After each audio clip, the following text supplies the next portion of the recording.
Hello, good afternoon, SIBCom student. Hello, good morning, Good SIBCom. afternoon, ma'am. Good afternoon. So yesterday we were discussing about that consumer groups according to that year. Yesterday the last point was 1980. Today I am going to start the new point 1919. Another milestone during the early 90s was the development of synergy by among the NGOs by the formation of the state level and the national level federation. It began with the Tamil Nadu in 1990 and was followed by the states like Gujarat, Orissa, Andhra Pradesh, West Bengal. That FE FEDCOR or the Federation of the Consumer Organization Tamil Nadu and Pondicherry is noteworthy among the state level federation of NGO. तो जब हम 1990s की बात करते हैं तो उस time भी कंज्यूमर ग्रुप रेडी हुए थे, लेकिन वो जो हम बोलते कि एनजीओ थ्रू जो फॉर्मेशन स्टार्ट हुआ था तो उसको हम क्या बोलते हैं स्टेट और नेशनल लेवल पे वो फेडरेशन स्टार्ट हुए थे। तो सबसे पहले जो स्टेट लेवल पे स्टार्ट हुआ था तो वो सबसे पहला स्टेट था तमिलनाडु 1990 में, और उसके बाद गुजरात, उड़ीसा, आंध्र प्रदेश, वेस्ट बंगाल में स्टेट और नेशनल लेवल पे फेडरेशन स्टार्ट हुए। सॉरी, स्टेट लेवल पे फेडरेशन स्टार्ट हुए। तो federation of consumer organisation means consumer के लिए काम करने वाले फेडरेशन को बोलते हैं हम फेडरेशन ऑफ कंज्यूमर ऑर्गेनाइजेशन, जो तमिलनाडु और पांडिचेरी में है, जो स्टेट लेवल पे काम करता है। वो एनजीओ के साथ मिलके स्टेट लेवल पे काम करता है। समझा पॉइंट? पॉइंट समझा? Do understand? यस और no? Yes, ma'am. Yes, ma'am. Then next point is Friedrich Naumann Stefan, the German foundation in the Delhi, took at the initiative to suggest NGO in India to form the Consumer Coordination Council (CCC) at the national level and at the countervailing force against the lobbying and advocacy efforts by the trade, industry and profession। तो यहाँ पे देखिए German federation का नाम दिया गया है, तो एक व्यक्ति का नाम दिया गया फेडरिक नॉमन स्टीफन। उन्होंने क्या सजेस्ट किया था कि एनजीओ को क्या सजेस्ट किया था कि इंडिया में भी कंज्यूमर कोऑर्डिनेशन काउंसिल स्टार्ट कीजिए, कि जिसकी वजह से उसके साथ मिलके कौन फॉर एग्जांपल उसके साथ काम करने वाले इंडस्ट्री होंगे, प्रोफेशनलिज्म में जो प्रोफेशनल्स होंगे वो काम करेंगे, और ट्रेड मीन्स ट्रेडर्स भी उसके साथ जुड़ सकते हैं, कि जिसकी वजह से हमें कंज्यूमर का चॉइसेस का, उनका सेटिस्फेक्शन का, उनको ज़्यादा से ज़्यादा किस तरह से हम फैसिलिटी दे सकते हैं, उस पर हम ज़्यादा काम कर सकें। Today the CCC the new Delhi is the national coalition of NGO in the country. तो ये न्यू दिल्ली में जैसे हम बोलते हैं कि कंज्यूमर कोऑर्डिनेशन काउंसिल आया हुआ है, ये फेडरेशन वहाँ पे आया हुआ है वहाँ पे, कि जो एनजीओ के साथ काम करके पूरे कंट्री में कंज्यूमर से लेके कंज्यूमर को रिलेटेड जो भी प्रॉब्लम है वो वहाँ पे सॉल्व किया जाता है। Some of the recent innovation in the consumer movement are the formation and adoption of the citizen charter, कि उसमें थोड़े थोड़े नए चेंजेस है जिसको हम सिटीजन चार्टर्स के नाम से जानते हैं। और उसके बाद कि उसमें क्या ऐड किया जाता है, स्टेट सर्विस ऐड किया जाता है। फॉर एग्जाम्पल सिटीजन चार्टर्स हैं, तो सिटीजन चार्टर्स है, तो फॉर एग्जाम्पल महाराष्ट्र से जुड़े हुए मानस के लोग, आंध्र प्रदेश से जुड़े हुए आंध्र प्रदेश के लोग, तमिलनाडु से जुड़े हुए तमिलनाडु के लोग वहाँ पे आप काम कर सकते हैं। The one individual who deserves the special mention in the field of consumer protection is H.D. Shore, the director Common Cause, the New Delhi, who was confirmed with the Padma Bhushan award by the Indian government for his relentless crusade for the common cause even in his 80। तो जब हम consumer movement का नाम लेते हैं तो सबसे एक स्पेशल व्यक्ति का या स्पेशल इंसान का नाम, स्पेशल पर्सन का नाम लिया जाता है, तो उनका नाम है एच.डी. शौरी, जो डायरेक्टर है और जो हम बोलते हैं कि कॉमन कॉज के डायरेक्टर है। और उन्होंने क्या किया कि उनको पद्म विभूषण से भारत सरकार ने उनको पद्म विभूषण उनको दिया था, लेकिन उन्होंने कंज्यूमर से लेके कंज्यूमर को क्या प्रॉब्लम है, कंज्यूमर के क्या प्रॉब्लम हो सकती है, कंज्यूमर किस तरह से हैंडल किया जाता है, वो सब कुछ उन्होंने इंफॉर्मेशन लेने का काम किया था, उस पर उन्होंने काम किया था. Do you understand? Do you understand? Yes. Yes, ma'am. Okay, then next is Yes, ma'am. government measure to protect consumer interest. अभी गवर्नमेंट का उसमें क्या रोल होता है? The government at the union and the state level have taken several measures to protect consumer interest. So first of all, providing affordable services such as public transport. तो जितना भी public transport लगता है उसमें ज़्यादा से ज़्यादा अफोर्डेबल सर्विस उनको मिलना चाहिए. कि फॉर एग्जांपल हम जब ट्रैवलिंग करते हैं तो जब हम पब्लिक प्लेसेस से ट्रैवलिंग करते तो वो जितना भी पैसा लगाते हैं कंज्यूमर तो उनका इतना ज़्यादा फैसिलिटी मिलना चाहिए. Then providing the certain commodities at the subsidies rate to the needy through the public distribution system. PDS उसको हम क्या बोलते हैं कि पब्लिक डिस्ट्रीब्यूशन सिस्टम इसको बोलते हैं. कि फॉर एग्जांपल जो कम्युनिटीज में आते हैं या हम बोलते हैं कि पर्टिकुलर कैटेगरी में आते हैं तो जितनी ज़रूरत है उनको तो सब्सिडीज दिया जाता है. शायद आपको पता होगा कि स्कूल में कि जो हम बोलते हैं कि जो झड़पे के स्कूल हैं तो उनको दोपहर में खाना दिया जाता है. कि जो बच्चे पूरे गरीब हैं या झड़पे के स्कूल में आते हैं जिनका हम बोलते हैं कि पॉवर्टी लाइन के नीचे है, ये झड़पे के स्कूल में जा रहे हैं, हम बोलते हैं पब्लिक सेक्टर में है, तो उनको खाना या बुक्स वगैरह जो फैसिलिटी गवर्नमेंट उनको दे सकती है वो सभी फैसिलिटी उनको मिलनी चाहिए. समझ में आ रहा है? समझ में आ रहा है? Do Yes, understand? ma'am. The next point is monitoring industries and service provider activities. तो monitoring industries और service provider activities भी उनको ठीक ठाक उनको चलानी चाहिए. मीन्स ये गवर्नमेंट का रोल वहाँ पे monitoring industries means for example जो प्राइवेट कंपनी उस पर ज़्यादा गवर्नमेंट का कंट्रोल नहीं होता, लेकिन जो पब्लिक सेक्टर के अंदर आती है या इंडस्ट्रीज में जिसका हम बोलते कि फायदा होने वाला है तो उस एक्टिविटीज को गवर्नमेंट को ज़्यादा बढ़ावा देना चाहिए. Taking administrative and पुनिटिव action against violator of the rights of consumer. कि कंज्यूमर्स के लेके कंज्यूमर्स के हक को लेके हम बोलते ग्राहक के हक को लेके कुछ भी प्रॉब्लम है तो उनको इनिशिएटिव लेना चाहिए. Then deciding and imposing the quality standard of various commodities such as medicine, silk, gold, silk, etcetera. तो जैसे फॉर एग्जांपल कोई सिल्क हो या मेडिसिन हो तो गोल्ड हो सिल्क हो तो इस पे जो हम जब आप कमोडिटीज को देते हैं ये कमोडिटीज जब ग्राहक तक आप पहुंच जाते हैं तो उसमें स्टैंडर्डाइजेशन होना चाहिए, क्वालिटी होना चाहिए. कि फॉर एग्जांपल जो सीड्स वगैरह के फॉर एग्जांपल जो मेडिसिन है इसकी इम्पैक्ट पूरे उसकी बॉडी पे या हेल्थ पे होती है तो वो स्टैंडर्डाइज मेडिसिन और सीड्स लोगों तक पहुंचाने की जिम्मेदारी गवर्नमेंट की है. Then imposing price control on the certain commodities such as medicine. कि जो मेडिसिन का हम बोलते हैं कि जो रेट होता है फॉर एग्जांपल वो ज़्यादातर होलसेल मार्केट जब उनका होता है तो उसमें बहुत कम रेट होता है, लेकिन जब हम मेडिकल स्टोर से खरीदते या प्राइवेट से खरीदते तो उसका 1.5 गुना या 2 गुना ज़्यादा रेट लगाए जाते. तो ऐसा नहीं होना चाहिए. Then next point is establishing regulatory authorities such as Telecom Regulatory Authority of India, then Central Electricity Regulatory Commission, Insurance Regulatory and Development Authority, and Security Exchange Board of India, and the Competition Commission, etc. तो जैसे regulatory authorities में कौन कौन से आते हैं? For example telecom regulatory authority of India. तो for example telecommunication से लेके जो भी सर्विसेज प्रोवाइड करने का जो मिशन है वो टेलीकॉम अथॉरिटी करेगा. फिर इलेक्ट्रिसिटी रेगुलेटरी कमीशन, तो इलेक्ट्रिसिटी से रिलेटेड ये कमीशन बनाया गया है कि उस पर वही काम करेगा.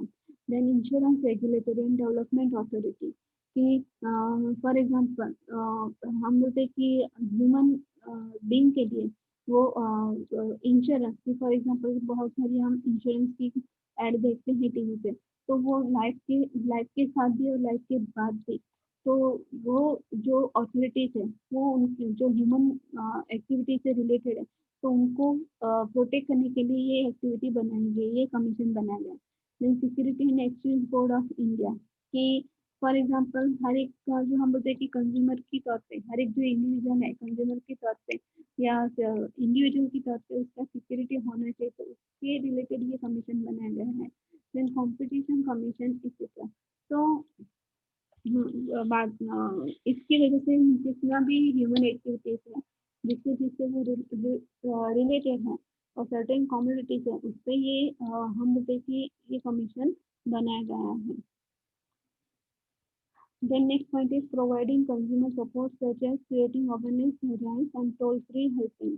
कि for example toll free helpline number, या जब उनको सही में उनकी नीड हो या उनको बेसिक नीड जब उनकी प्रोवाइड करना हो, तो कोई भी उनको सपोर्ट चाहिए, तो गवर्नमेंट को क्या करना है, एक तो उनमें अवेयरनेस लानी चाहिए कि ये आपके लिए, फॉर एग्जांपल हमारे फॉर एग्जांपल कहीं घर पे आसपास की आग लगी है, तो उसका हम बोलते हैं कि टोल फ्री नंबर, या उसको हम बोलते हैं कि कॉल करने के लिए कौन सा नंबर होना चाहिए। ये सब इंफॉर्मेशन हमारे पास होनी चाहिए, इतने लोगों को अवेयर होना चाहिए। शायद हमको फायर ब्रिगेड का नंबर पता ना हो, या हम बोलते हैं कि गैस एजेंसी वालों का नंबर पता ना हो, या जो भी कुछ दिक्कतें हम डेली लाइफ में फेस करते हैं, तो उसको हैंडल करने के लिए हमारी अवेयरनेस कितनी है और सबके नंबर होने चाहिए, ये गवर्नमेंट देने का काम करती है। Then next point is ministers और ministries. More importantly, the several ministries have been established both at the state and the union level to protect the consumer.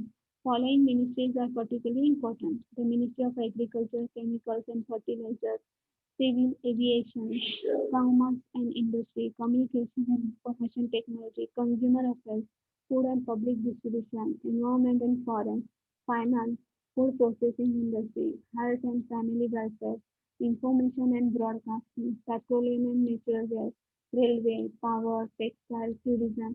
तो ये सब जो मिनिस्ट्रीज हैं, ये सब जो इंडस्ट्रीज हैं, हम बोलते हैं कि ये कंज्यूमर को डेली लाइफ में जो हम रोज रोज रोज के हमारे जो प्रॉब्लम्स हम फेस करते हैं, इसमें कहीं ना कहीं इन सभी हम बोलते हैं कि मिनिस्ट्रीज का हाथ रहता है कि हमें प्रोटेक्ट करने के लिए, कि उसको किस तरह से हम हैंडल कर सकते हैं। समझ में आ रहा है? समझ में आ रहा है? यस और नो? Yes, ma'am. ओके, तो ये हमारा चैप्टर 1 का फर्स्ट ओवर हुआ, ए ओवर हुआ। अब मैं दूसरा स्टार्ट करती हूँ। Yes, ma'am. Just minute.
Slide दिखाई दे रही है आपको? Hello, Yes. Yes, Yes, ma'am. ma'am. Slide दिखाई दे रही है आपको? Yes, ma'am. Okay, Yes. अब हम बात Yes, करते हैं ma'am. कंज्यूमर प्रोटेक्शन, इसका part 2, right to the information. यहाँ पे देखिए, that the most important principle of the democratic government is popular sovereignty. This means that the democracy, the people are sovereign and hold the supreme authority. There are various means by which people exercise this authority in the democracy. That election enable people to exercise their control over the government only periodically. Freedom of information (FOI) or right to information (RTI), among the other means, empowers the people to exercise their control more regularly. RTI is not that makes direct impact on the people's life. It is, however, gives the power to people to realize their own rights, other rights. This is because effective realization of the right is dependent on the effective governance, and effective governance can be ensured through the RTI. In this chapter, we will study the genesis, concept and the law regarding RTI. तो sovereignty या sovereign मतलब क्या? The means the people have given the supreme authority. It is called sovereignty. तो उसकी वजह से क्या होता है कि लोगों को जितना आपको, for example our Indian society is the democracy, our Indian people are democratic, आपको सभी प्रकार के हक दिए गए हैं। लोकशाही उसको हम बोलते हैं कि लोगों से, लोगों के लिए और लोगों के लिए चलने वाली, उसको हम बोलते हैं democracy. The by the people, for the people end of the people.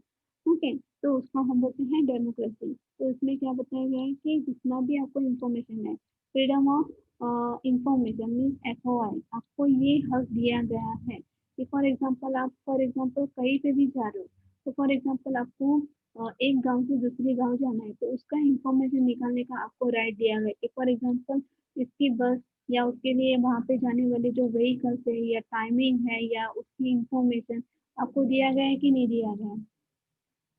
दिया गया है कि नहीं दिया गया? यस और नो, हाँ या ना? अगर आपको एक गांव से दूसरे गांव पे जाना है या एक शहर में से दूसरे शहर में जाते हो, तो आपको पूरा इंफॉर्मेशन निकालने का हक दिया गया है ना? यस और नो? Yes. ओके। Yes. दूसरा, फॉर एग्जाम्पल जब हम कोई भी पर्टिकुलर चीज के लिए जब हम बाहर निकलते हैं, फॉर एग्जाम्पल अभी मुझे 12th के बाद मुझे MBA करना है, तो आप उसका इंफॉर्मेशन निकाल सकते हो, लेकिन उसकी इंफॉर्मेशन निकालने के बाद आपको पता चलेगा कि मुझे MBA 12th के बाद करना है या ग्रेजुएशन के बाद करना है। एम आई राइट? 12th के बाद करना है या Yes, sir.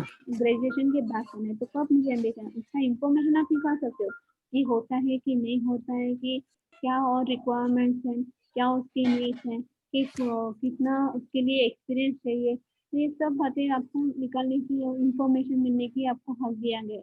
लेकिन जब हम वहाँ पे जाएंगे तभी आपको पता है कि नहीं, आफ्टर 12th नहीं होता है, या हम बोलते हैं कि आफ्टर ग्रेजुएशन होता है, तभी आपको पता चलेगा। So that is the thing. Okay, आगे बात करते हैं। The next point is international scheme. It is being increasingly recognized that access to the information is not only the human right, but also the important right to promote the good governance and fight corruption. कि सिर्फ हमें जो हक दिया गया है, तो उसका मतलब है कि माहिती, हम उसका मतलब है कि जानकारी आपको मिलनी चाहिए, वैसा नहीं है, लेकिन जितनी जानकारी हमें होती है उतना हम क्या कर सकते हैं, जितना जितना हमको जानकारी मिलती है तो उतना हम करप्शन से हम फाइट कर सकते हैं, अच्छा गवर्नेंस हम क्रिएट कर सकते हैं। Over the 70 countries have now adopted the constitutional and legal provision to provide the right to access the information। कि अभी 70 जितने देश हैं, वहाँ पे कॉन्स्टिट्यूशनल लीगल राइट के हिसाब से सबको इंफॉर्मेशन मिलने का हक दिया गया है। Mostly the newly written constitution by countries in the transition, especially in the Central and Eastern Europe and Latin America, include the right to the access to information। तो जब हम यूरोप की बात करते हैं, अमेरिका की बात करते हैं, तो सेंट्रल और ईस्टर्न यूरोप में और बाद में अमेरिका में ये दावा किया गया, मीन्स कॉन्स्टिट्यूशन में उनके ऐड किया गया था कि सबको जानकारी मिलने का हक है। Typically, the right empowers any citizen or inhabitant to demand information from the government body। कि गवर्नमेंट से उनको ये जो हक मिलता है उसका उनको पूरा का पूरा फायदा उठाना चाहिए। फॉर एग्जाम्पल मुझे घर बनना है, तो घर बनने के लिए मुझे क्या क्या डॉक्यूमेंट जरूरी है, मुझे जगह लेनी है या मैं कहीं पे कुछ जगह में इन्वेस्टमेंट कर रहा हूँ, तो उसके लिए क्या डॉक्यूमेंट होंगे या क्या चाहिए, ये सब कुछ इंफॉर्मेशन निकालने का हक मुझे दिया गया है। In the number of countries including India, Japan, Korea, Pakistan, Israel, France, and the highest courts have found there is a right of access to the information present in the Constitution, typically as an element of the freedom of expression and the freedom of press। तो यहाँ पे जितने देशों का नाम दिया गया, जैसे फॉर एग्जांपल इंडिया है, जापान है, कोरिया है, पाकिस्तान, यहाँ पे सबसे ज्यादा आपको कोर्ट दिखाई देते हैं कि जहाँ पे आपको जितनी चाहिए उतनी इंफॉर्मेशन मिल सकती है, कि आपको फ्रीडम ऑफ एक्सप्रेशन, आपको खुले दिल से बात करने की यहाँ पे इजाजत दी जाती है। और आप फ्रीडम ऑफ प्रेस मीन्स वहाँ पे मीडिया भी वहाँ पे जा सकते हैं। तो शायद आपने देखा होगा कोर्ट में कि जब आप कोई पर्टिकुलर केसेस चल रहे होते हैं तो वहाँ पे मीडिया वाले सिर्फ मौजूद होते हैं और मीडिया वाले सिर्फ हर जगह मौजूद होते हैं। समझ में आया? समझ में आया? Do understand? Yes, ma'am. Yes, ma'am. Yes, Then ma'am. next point is RTI. Next point is RTI in the Sweden. The freedom of information as a tool to make government accountable is not the recent phenomenon. Sweden has the oldest regulation relating to the public access to the official document. तो ये जब हम RTI की बात करते हैं तो वो तो सबसे पहले स्वीडन से स्टार्ट हुआ था। वो कोई आजकल की घटना नहीं है। वो तो बरसों से स्वीडन में ये हम बोलते कि सिस्टम चलती आ रही है official document. The Swedish freedom of the press act adopted in 1766 declared that the government records were to be by default open to the public। कि जितने भी गवर्नमेंट डॉक्यूमेंट्स हो तो वो ओपनली पब्लिक को बताने चाहिए।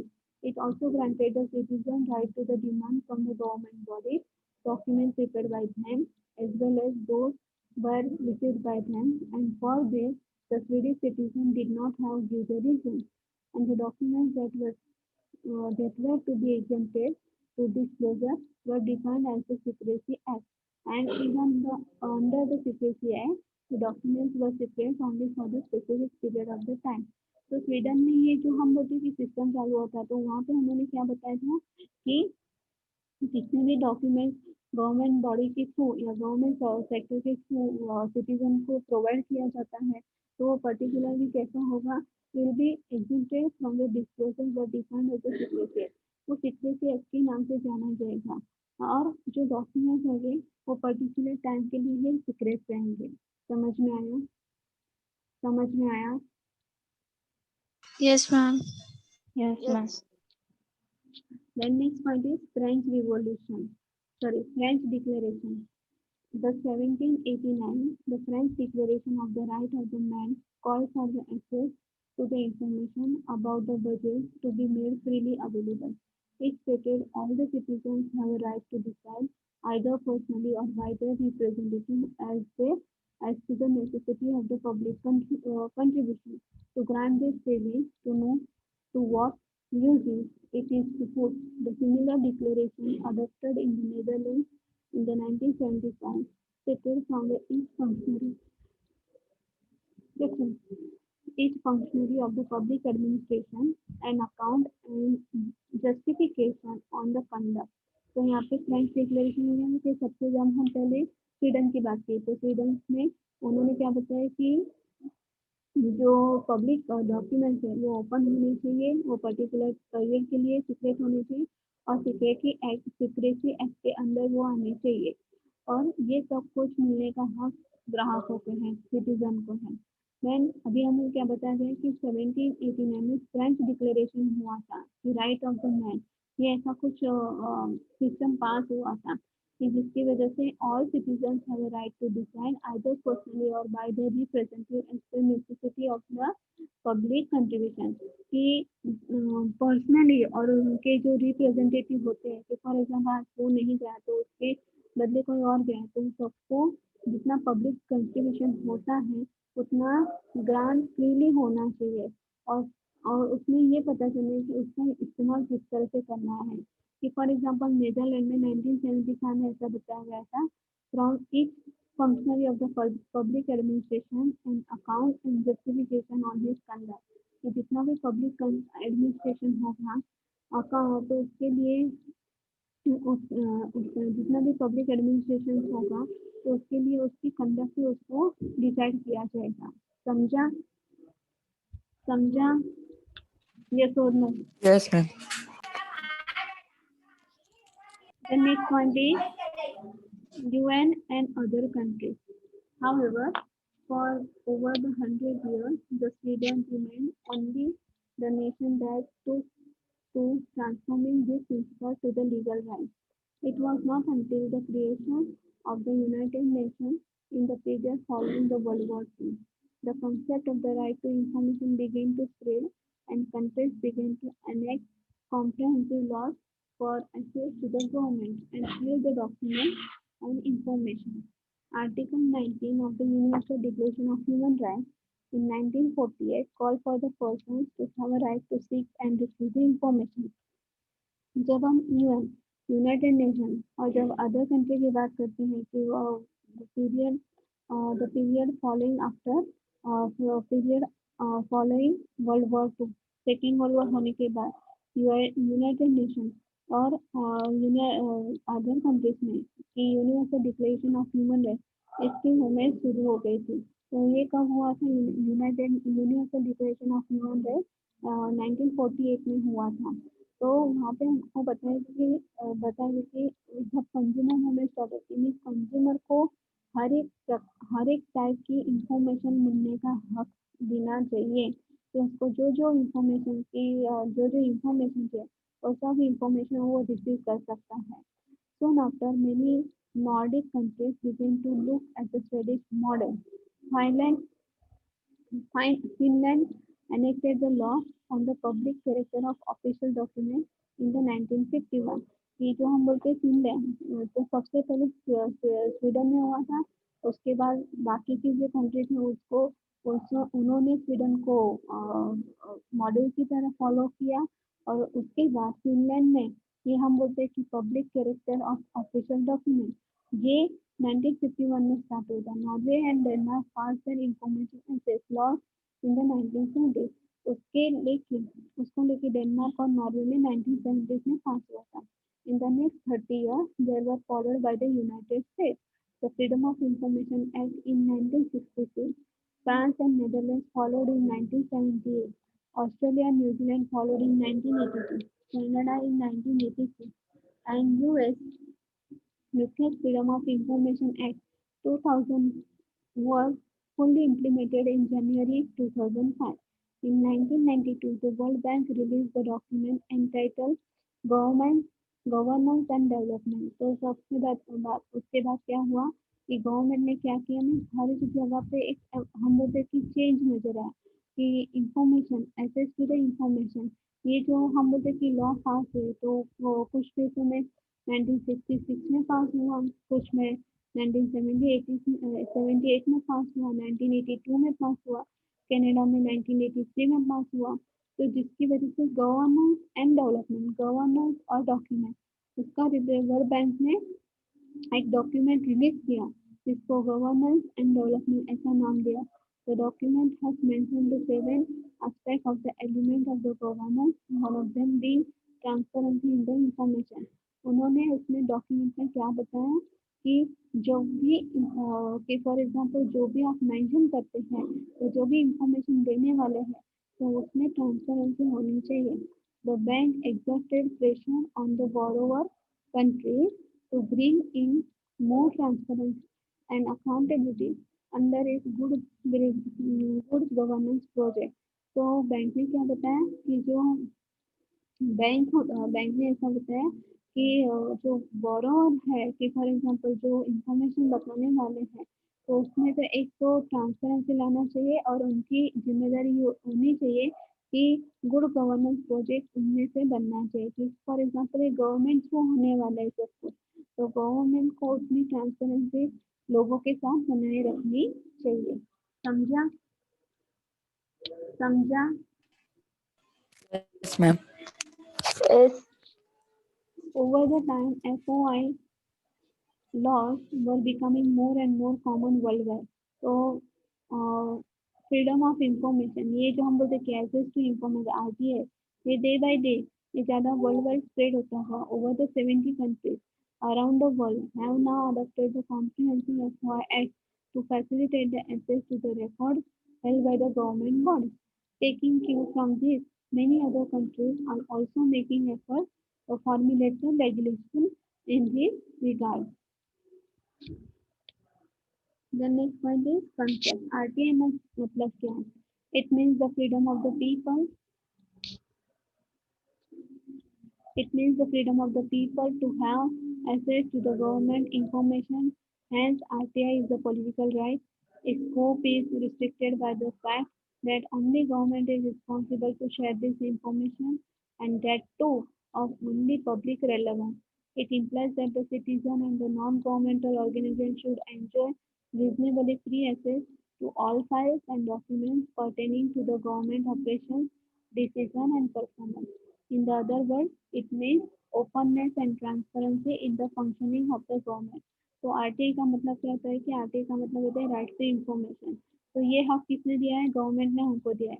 तो ये एक पॉलिटिकल राइट है, लेकिन उसका फैक्ट क्या है कि ये जो गवर्नमेंट ने आपको ये राइट दिया है, आरटीआई एक्ट या आरटीआई राइट दिया है, तो उसके लिए सिर्फ गवर्नमेंट रिस्पॉन्सिबल है कि गवर्नमेंट आपके लिए इंफॉर्मेशन शेयर करता है और वो पब्लिक रिलेवेंस होना चाहिए सभी सिटीजन के लिए।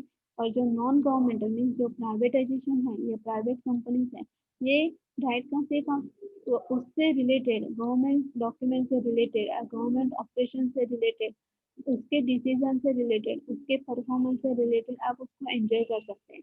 कि फॉर एग्जांपल अपने महाड़ा ऐसा नाम सुना है? MHADA, Maharashtra housing board, Maharashtra housing board जैसे फॉर एग्जांपल उसके फॉर्म भरे जाते हैं, ये नाम सुना है?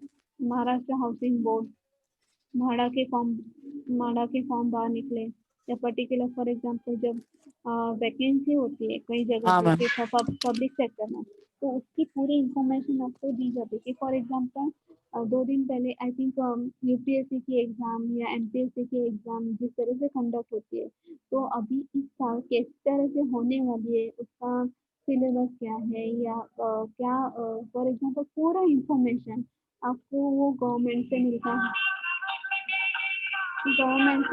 है। समझा? तो पूरा इंफॉर्मेशन आपको कहाँ से मिलता है? गवर्नमेंट से मिलता है। Then next point is RTI and the transparency in the government. RTI and transparency in the government. It is said that RTI ensures more transparency in the government.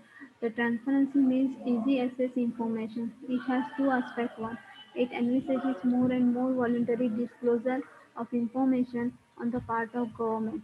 And the prerequisite to this inculcation, the value of openness and the sense of accountability in the ministers, the public servants. Then public servants. Which is there.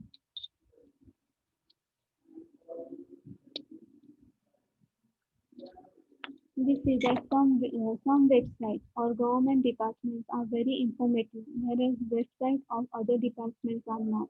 This reflects that the public servant in some departments are more open and willing to make their work more transparent than others, and voluntary disclosure need more proactive government. तो यहाँ पे क्या बताया कि RTI और transparency का government में बहुत ही महत्व है कि जितना इंफॉर्मेशन गवर्नमेंट आपको देती है तो उतनी ट्रांसपेरेंसी होनी चाहिए। कि फॉर एग्जांपल यहाँ पे कि जैसे फॉर एग्जांपल गवर्नमेंट डिपार्टमेंट से रिलेटेड आप कोई भी वेबसाइट जब ओपन करते हैं तो उसकी पूरी की पूरी इंफॉर्मेशन और ट्रांसपेरेंसी गवर्नमेंट को देनी चाहिए। कभी कभी ऐसा होता है कि आपको पूरी इंफॉर्मेशन मिलती है और कभी कभी ऐसा होता है कि आपको पूरी इंफॉर्मेशन नहीं भी मिलती है। तो ये क्या आपको क्या सजेस्ट करता है या क्या रिफ्लेक्ट करता है कि public servant in some department are more open to believe their work more transparent. कि कुछ जो व्यक्ति होते हैं कि जो हम बोलते हैं कि पब्लिक सेक्टर की बात करें तो गवर्नमेंट डिपार्टमेंट की बात करें तो कुछ लोग आपको पूरी की पूरी जानकारी देते हैं और कुछ लोग ऐसे होते हैं कि आपको कुछ भी जानकारी नहीं देते हैं। तो voluntary disclosure makes more proactive government. तो ये वॉलंटरी डिस्क्लोजर कैसा होना चाहिए? प्रोएक्टिव गवर्नमेंट होना चाहिए। The second aspect of the transparency is the citizen power to acquire information from the government. तो उसमें कैसा नहीं कि जो आपको दिया गया है कि फॉर एग्जांपल गवर्नमेंट आपको कोई भी कुछ चीज़ें प्रोवाइड करती है कि फॉर एग्जांपल टीका लगवाना, कि फॉर एग्जांपल टीका लगवाना ज़रूरी है तो क्यों ज़रूरी है, उसके रीज़न क्या है? कि फॉर एग्जांपल गवर्नमेंट कभी कभी जो हम बोलते हैं ना कि छोटे छोटे बच्चों को टीका मुफ्त में लगाने के लिए देती है, पर उसके लिए क्या क्यों, ऐसा पूरा रीज़न उसकी ट्रांसपेरेंसी उन लोगों तक पहुंचनी चाहिए। समझा? समझा? यस और नो? मैम। सब Yes, ma'am.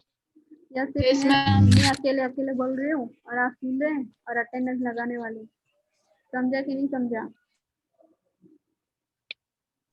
समझा मैम।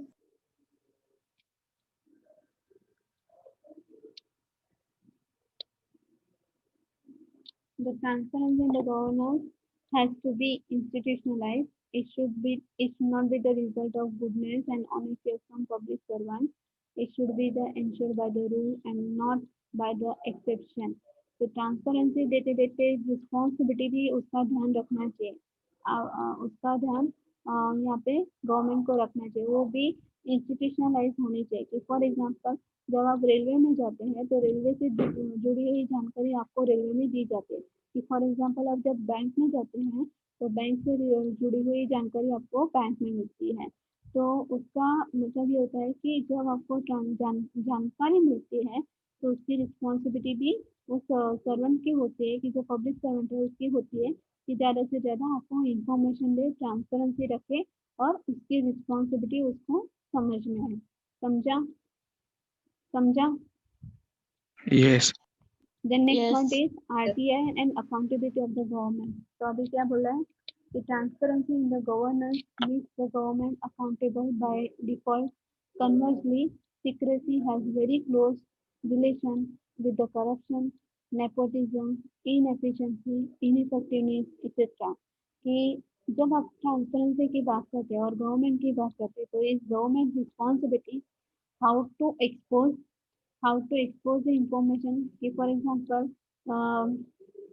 कुछ सीक्रेसी एक्ट होते हैं। तो जैसे हमने अभी बात किया था कि जो सीक्रेसी होते हैं कि फॉर एग्जांपल करप्शन से लेके नेपोटिज्म से लेके इनएफिशिएंसी से लेके कि फॉर एग्जांपल जैसे हम लोग आपको बताते हैं कि फॉर एग्जांपल आपकी एग्जाम कब है, कि फॉर एग्जाम्पल पूरी की पूरी इंफॉर्मेशन आपको मिल जाती है।